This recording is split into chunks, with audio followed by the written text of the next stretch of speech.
ಅಕ್ಕ ಇನ್ನೊಂದ್ ಸ್ವಲ್ಪ ಕೆಲಸ ಇದೆ, ಅಲ್ಲಿ ಇಡಿ, ಆಮೇಲೆ ತಿಂತೀನಿ. ಲಕ್ಷ್ಮಿ, ಕೆಲಸ ಯಾವಾಗ ಬೇಕಾದ್ರೂ ಮಾಡ್ಬೋದು, ಮೊದಲು ತಿನ್ನು. ಇಲ್ಲಾಂದ್ರೆ ನನ್ನ ಗಂಡ ಎಲ್ಲ ಖಾಲಿ ಮಾಡ್ಬಿಡ್ತಾರೆ ಅಷ್ಟೇ. ನಿಮಗೆ ನನ್ನ ಮೇಲೆ ಎಷ್ಟು ಕಾಳಜಿ ಅಲ್ವಾ ಅಕ್ಕ? ಏನ್ ಲಕ್ಷ್ಮಿ ನೀನು, ಇದ್ರಲ್ಲಿ ಏನ್ ಕಾಳಜಿ ಕಾಣಿಸ್ತು ನಿಂಗೆ?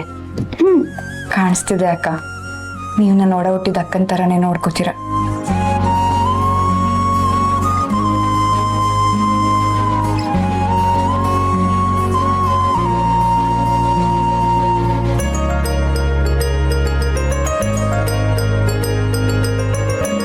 ಲಕ್ಷ್ಮಿ, ಒಂದ್ ನಿಮಿಷ ಹಾಗೆ ಇರು. ಯಾಕಕ್ಕ? ಇರು.